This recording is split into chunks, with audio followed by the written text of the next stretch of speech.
The idea of these webinars is to reach out to international schools, international organisations and international recruitment agencies to talk about how they are making systemic changes with regards to racial equity in their institutions. So, welcome to the fifth episode of the second season of Conversations with an International Teacher of Colour. Today I have Bambi Betts from the Principals Training Centre. Thank you, Bambi, for coming along on this journey with me. And just to sort of get us started, it would be good if you could sort of tell everybody a little bit about your own journey in education and how that journey led you to forming the PTC and you know what you do there basically. Good. Well, first of all, thanks very much for including myself and the PTC in this journey, because it's a really worthwhile journey, and we're very honored to be part of that journey alongside. And thank you to you, Dominique, for doing this, because it takes actions like this are what are needed, right, to move us forward and to do the proactive things. So I think all of us, lots of our colleagues out there will join me in just giving you a big thank you for creating a platform, for helping us all to learn together as we go forward. Yeah. I was one of those kids who kind of always wanted to be a teacher when I was young.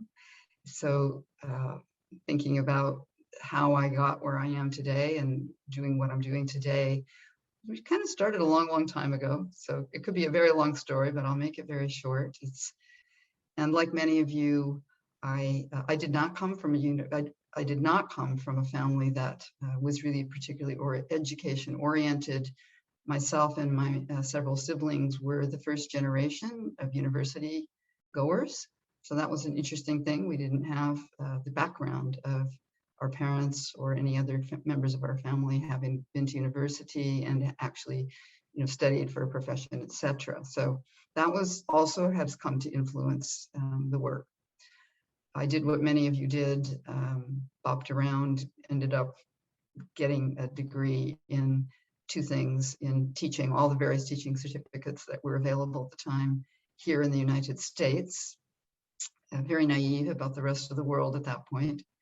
And also did a master's degree in international leadership, educational leadership, very early on. My own experiences in international schools kind of came about not by, gee, there's international schools out there, let me go find one. It was my husband was moved to Portugal, and that was my first kind of experience. I already had 3 small kids, and I needed to get a job, and I went to that school. There were several schools there, and I applied for a job, and I got a job teaching in the maths area, which was the area that I had kind of settled on in secondary. And I was a local hire. So that's an interesting perspective for these conversations, because I know that often comes into the conversation.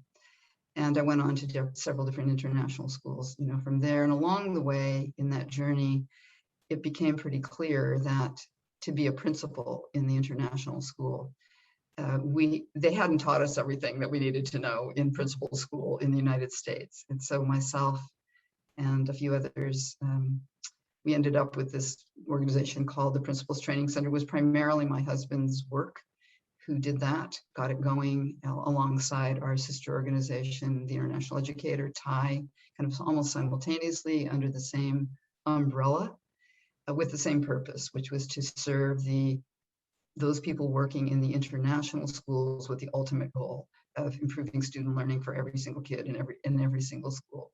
So that's written right into our articles of association and into our missions, etc. So from the beginning, it was universally inclusive. It really was not. That was one of the defining characteristics, was that we began just with that simple mission: provide services to the international schools however we could do that. And we settled on helping people to get jobs in international schools through TIE, and which I know you'll have another whole video about, and through the Principals Training Center side, which is the professional learning side. And so we're going to be talking a little bit about diversity, equity and inclusion and anti-racism and all of, and what I want to sort of know is more recently your organizations have been making some changes, and I just want to know why are you committed to change in the organization right now and making these changes? Yeah, I think, thank you. It's a great kind of segue into the notion of change, and whether that's always there on the agenda or whether there's some catalysts that have made us and other organizations think about change. So I would start by just saying that, the idea that we change is not a new concept, and I think that's a mindset that we in our schools and organizations, I think we all try to keep the notion of change, and not change for change's sake, but in recent years, we in the PTC and our other organizations have come to almost replace the word change with improvement, just to give the notion that it's not, oh, it's time to change, that's not really been a driver. So why we're committed, so it's really commitment to improvement and commitment to learning. And that's been a concept, I think everybody listening will agree that that's something that all of us in international schools is a driving force, that we aren't going to just say, okay, we've arrived now and whatever else comes along, we're done. So the commitment kind of comes from the mission, that it's always been a striving, and it's never a moment that you've arrived on this particular issue or these set of issues, which are very broad. Since the beginning, our organization, the Principals Training Center, has been based on a few under both conceptual principles as well as design principles. So what would cause us to create one product or a different service than another? And that goes right back. And one of those has been a commitment to open-mindedness. It's very tempting it's particularly, I think, in the international schools world, where we really have all the resources available to us. And if we don't pick up this kind of mantra of going forward and leading this process, so that's always been a part of what keeps us committed to change/improvement, is that we feel an obligation because we know we have privilege. So we're committed to it because we have that privilege, and because we have the resources, and because we have the opportunities. We're a nonprofit. We're a really small nonprofit, and we're committed to providing the services that make sense. And I'll talk a little bit later about on two fronts. So one of the being open-minded, and then another commitment why we're committed to change is because we're committed to agility. We're committed to not having all the solutions up front. And we know we don't have all the right answers like anybody else does. So. And change is an outcome, that's driven by the factors that those people who have the authority and the obligation and the responsibility to achieve. So we try to stay out in front of what we think that most educators are going to be needing to fulfill, that vital role. So that's another reason, we feel like an obligation to stay out in front of it and help people have a place where they can come and say, okay, you don't have to do this all by yourself. This is a collaboration where we're going to do some of that curating for you. All right. So we're committed to change in that sense. And again, the word change is not really my favorite word, because it really is, we teach courses and this stuff and programs and things. And the minute you say the word change, you get this, well, it's just change for change's sake. You want to make your mark and things like that. So I'm really conscious of what that actually means, and why that, why do we say that we probably can always move forward? That's the idea. It's moving forward to the same end, which is more and better learning for more kids in the ones that are in our charge. So as long as we keep that focus, that is the reason that we are committed to change. And, you know, the last thing I would want to say about that is that it's really, you know, nonprofits in general, the category of a nonprofit organization, it's about mission. You know, we didn't invent the word mission in international schools, and it's quite interesting. There's a really interesting backstory that on another day and time we might talk about. But most schools, when I got involved with international schools, my very first year in an international school was in 1980. Okay. And no school had a mission. To be a school was the mission. That was all you needed to know, because there was a definition of what a school was. So it was only through the efforts of some of the international organizations that schools began to realize that, hey, we actually do need to have something more than just saying our mission is to be a school. So the whole notion of people like Michael Fullan that talk about moral purpose, those become the driving factors for why we are committed to this notion of continuous improvement, and that it's more than words, and that we have to own up to it pretty much every day. You know, we ask, you know, are we in a position to advance a concept or a practice that's going to maximize learning for kids? And if our answer to that is yes, then we try to step up to whatever that responsibility is. Oh, absolutely. And I think, yeah, you're right. Change is always constant. It's a constant, especially in international education and schools and so forth. And I suppose, you know, this current focus that we are sort of looking at, it's about sustainability and about keeping, Yes. and as you said, it's such a wide area that there are so many facets to it that it's about sort of continuing that growth and seeing if there can be changes which can affect others in a positive way, you know. But you know, it's interesting how, because I spoke to Brittany a couple of weeks ago, and when I'm speaking to you as well, your organisation is quite small, but you have a great impact in the international community. And you work with a small team. How do you actively involve them in some of these new directions that you take as you go along this journey?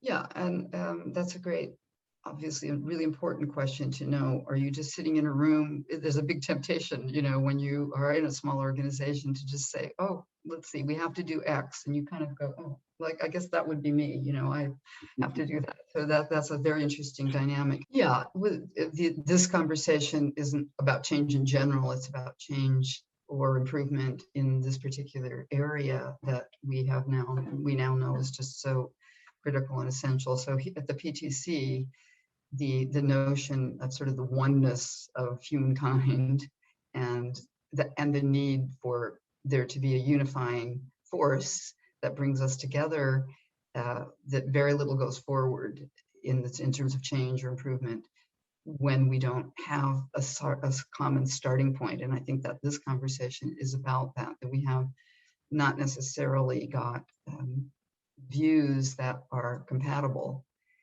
when it comes to running things day to day or doing things day to day and teaching children.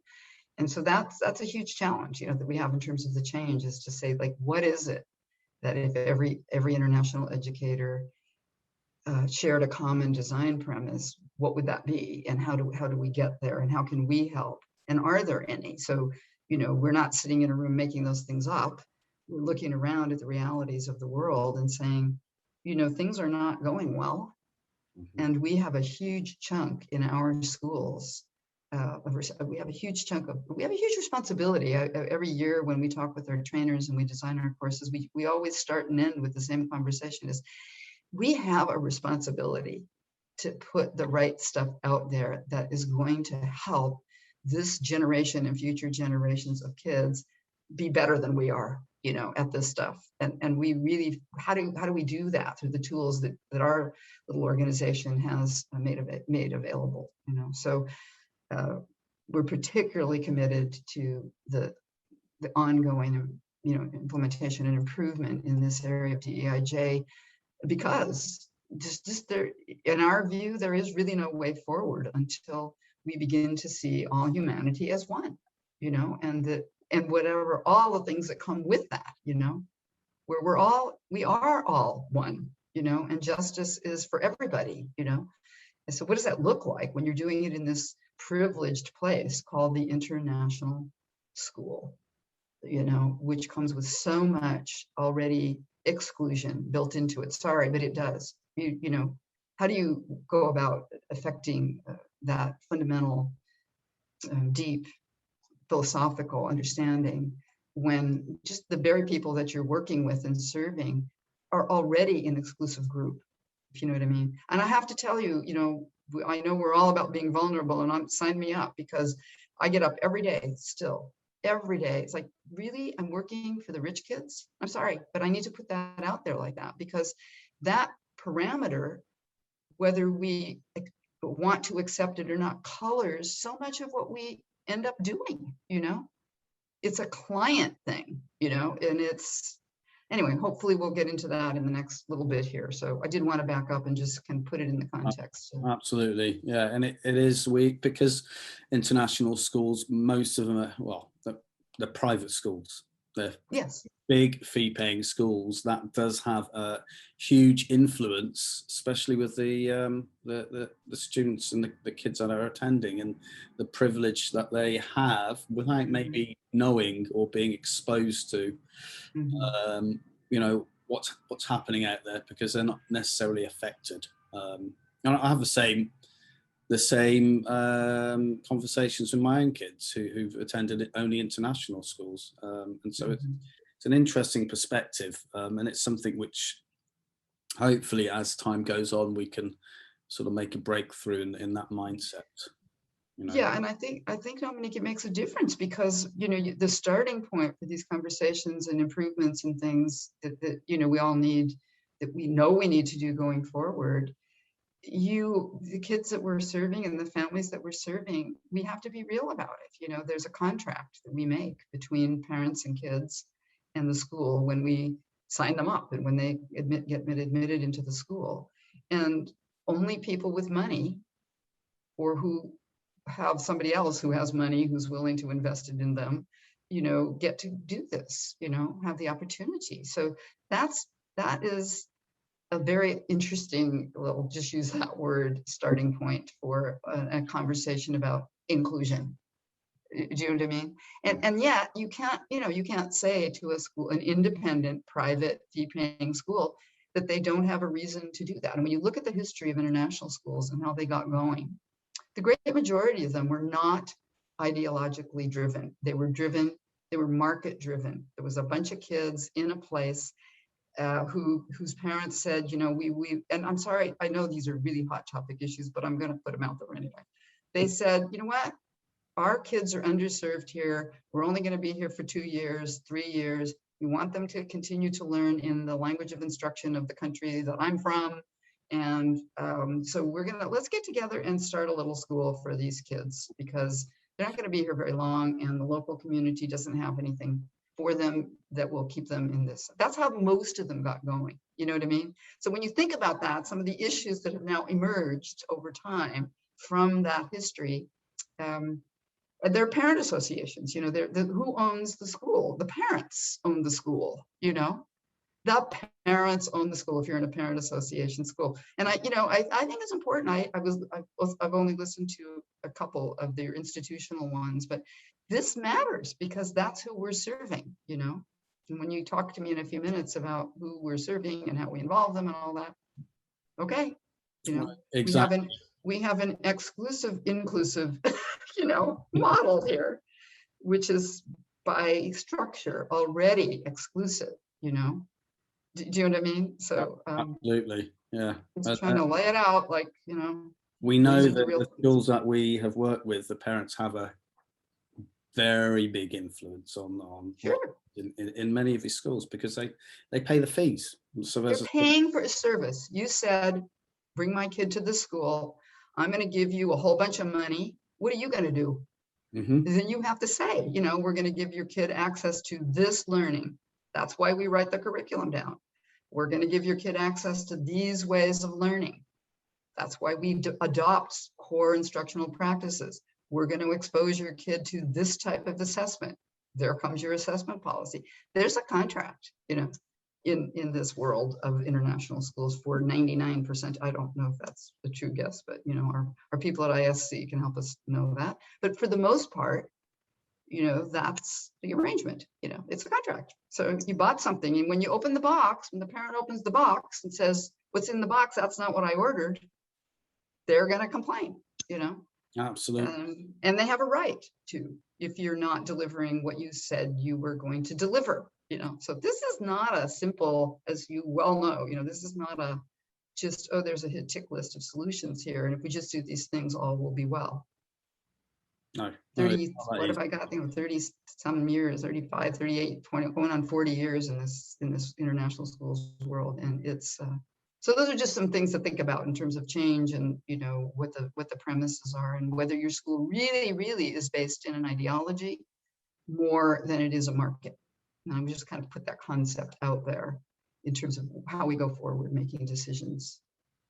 Yeah, for sure. Absolutely. And I think, that's so important for many schools that's the quandary, really. That's what the stumbling block Yes. that many schools will come across when they are delving into these issues, and how, what they're scared of going forward, because they know that parents are going to have something to say. And I think it's really important. And as some of the conversations I've had, the parents have had a big influence in actually making DEI top of the agenda. But in some situations, they've had the opposite. And so right. It's been really interesting to speak to different schools around the world in different regions as well, depending on where they are. And I think that's it's an important thing to consider, because we need to take in the context of the situation, the staff, the country, and so forth. And so, talking about all these different sort of areas, how have you actually involved the wider community, and people that you put your work out to? Yeah, and I think that's sort of in two parts. The people that we work with on a daily basis, which is just a very, very small number, under 10 people. So, in terms of how we've involved everybody that we work with, is pretty much everybody's involved in everything, and we use some of our own protocols that we teach to do that, and things like always starting every conversation, every meeting agenda with, okay, what's our reminder of our moral purpose? What brought us here? Why are we talking to each other today? And I know that might sound a little, Hollywoodish, but it isn't really. It's really very much about, it's the leader's role. We aspire to leaders who keep us directed by that moral purpose. And what are the practical ways that you can do this, which involve the people that you have immediately to do whatever you're doing, and then that wider community? In how do we keep ourselves focused on the moral purpose, and very, very quickly translate that moral purpose into actual practical actions using the tools that we've designed for what our purpose of our organization is. We don't make computers, we do training programs, we do professional learning. So our purpose is the same as schools, which is to impact positively the learning of all the kids in our charge. So we start all of our sessions with, let's keep our eye there, and what are the conversations that we're having today, or how is that going to make things better for kids? So I think that's, a really important way of involving both people in your own organization as well as the wider community, is to keep reminding each other of what that purpose actually is. It's very easy to lose sight of that purpose, particularly when things go wrong or when, there's uncertainty.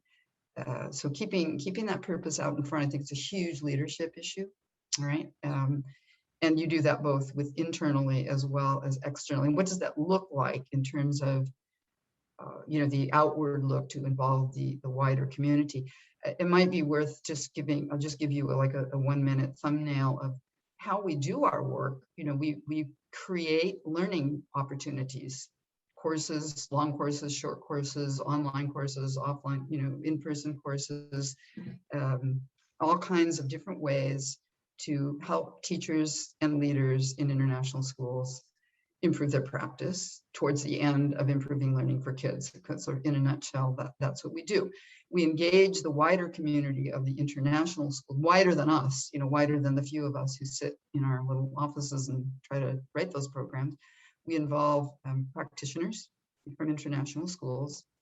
So all of our courses are designed and delivered by people who are in the context of the international school, which has become important over the years, which is the whole genesis of the Principals Training Center, was that we didn't know how to be a principal in the context of this place called the international school.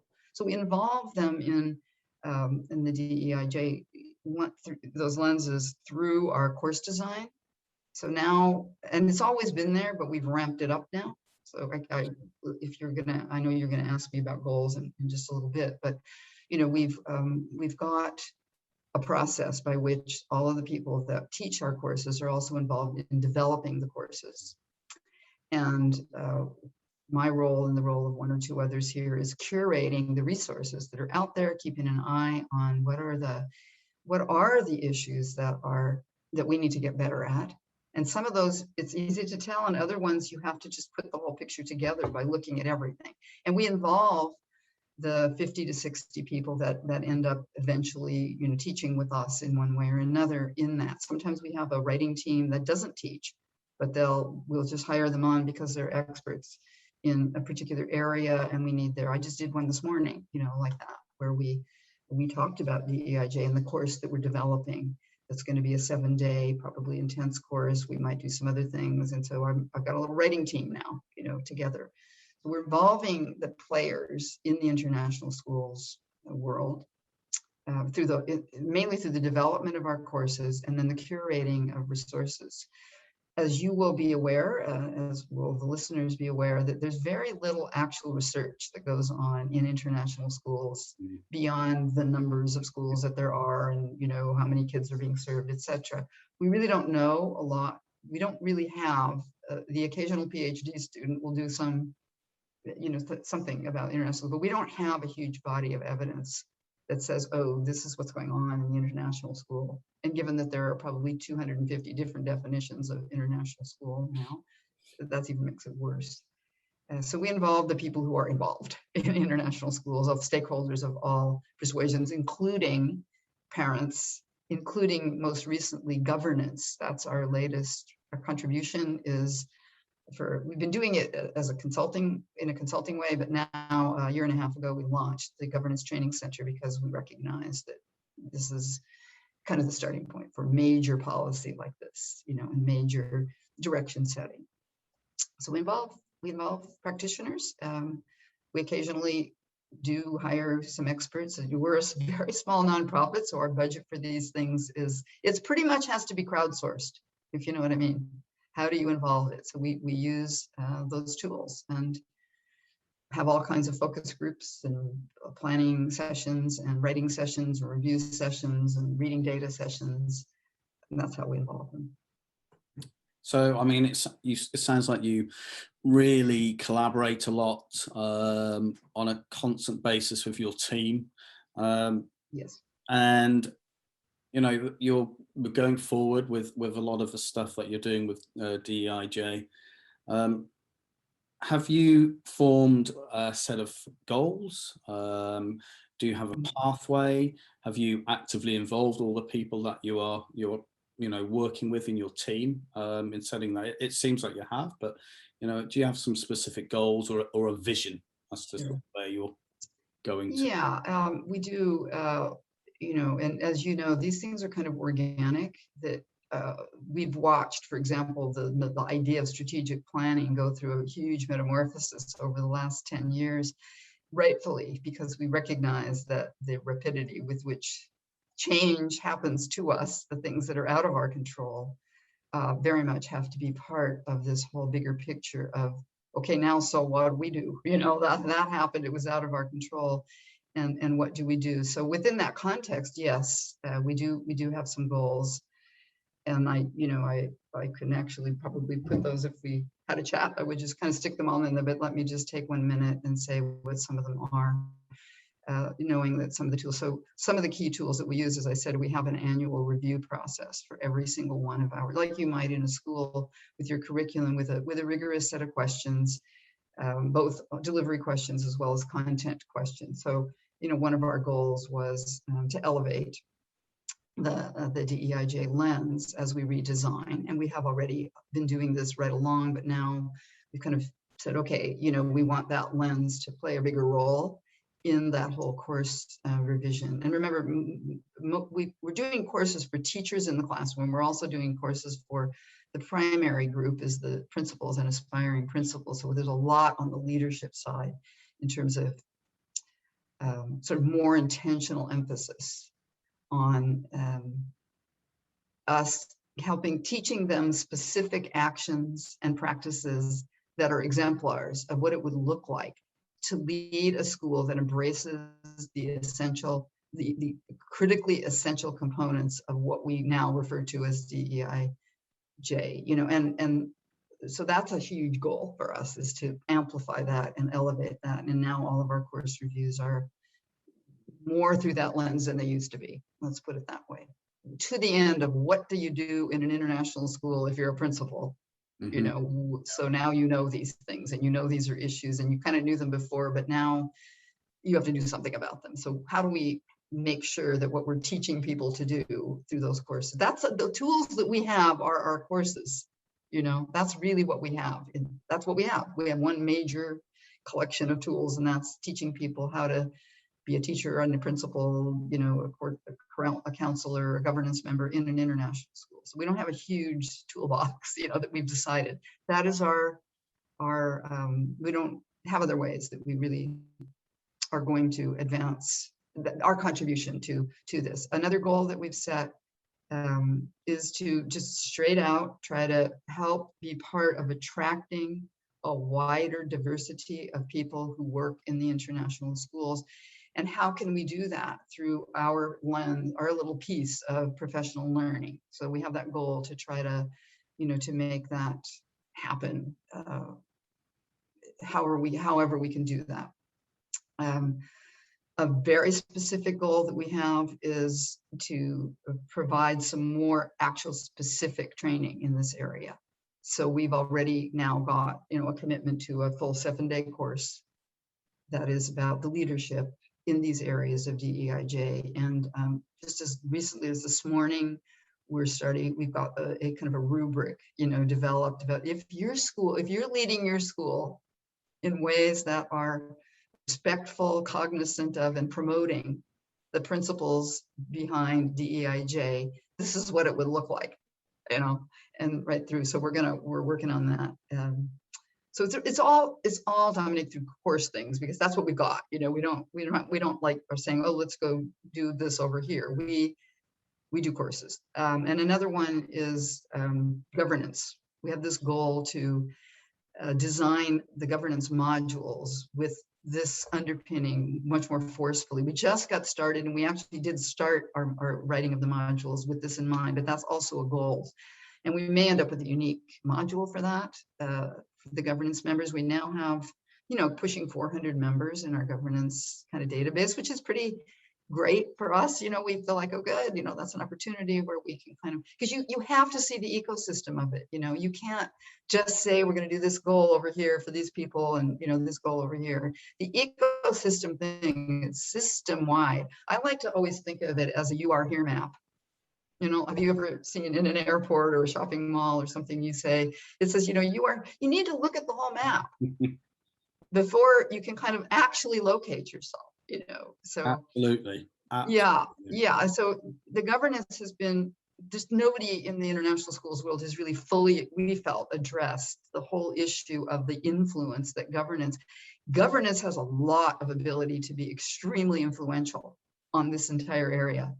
Really, if our accrediting agencies just make it a standard that there has to be a DEIJ standard in your school, lots of good things are going to happen, and that is something we feel we can influence, but through our courses and through our programs. And then the last one I would say is a goal is really exploring the idea of whether or not we as an organization actually are in a position to be designing and socializing a practical DEIJ curriculum, for kids, whether we've got we're not curriculum writers per se, like we're not writing curriculum for schools, right? But we have a hunch that some of the things that we teach might make it a worthy goal to it. So the verb for it isn't as precise. We have design, we have create, but this one is explore. So we've committed to an exploration of whether we could kind of get on the leading edge of what would curriculum look like in schools when it was a more equitable and inclusive. And I know as you go along and you're learning yourself, those courses will be adjusted, and I'm assuming you'll get feedback from anyone who attends. Thinking of that of DEI, you're going to get a lot of feedback, and you're going to be sort of thinking, okay, how can we move forward on this? Who can we get on board to help us with that bit of feedback that we've got, and so forth. But and we have a very robust mechanism for getting feedback from our participants, that we've had for years and years, and it's really very robust. So we have ways to get to people, and we keep them sitting in a room until they complete it, that kind of thing. So yes, you're absolutely right. And so when you talk about involving the community, the people who are partaking of the courses are very much part of the next iteration of those. Those are all very much taken, not just seriously, but, we actually just do entire sort of weekends, dedicated to, okay, what are the 10 top lessons that we learned from the feedback that we just got? And that was definitely on the agenda for this year. We just completed 28 courses this summer or so, and so we've got some really good feedback. Talking about feedback, this is my last sort of question now. Have you used any consultants or specialists to either help you, shape what you're doing, or give you some perspective in the lens of DEI? If you're talking about, did we hire somebody and pay them to be a consultant to us? We haven't done that.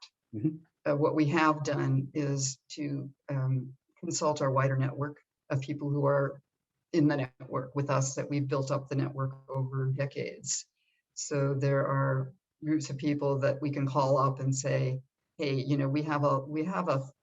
I have what I call personally a bunch of thought partners. And in my role as the CEO of PTC, that's for me, to be able to do my role as a leader. So yeah, we reach out to the thought partners. That's a set of people that I'm sure many of your listeners here also have that idea, that we have thought partners. And I have those sort of 2 or 3 weekly opportunities myself to hear things. And every once in a while, we definitely have consultants in our trainers. So very regularly, we are consulting them. Well, how is this actually working in your school?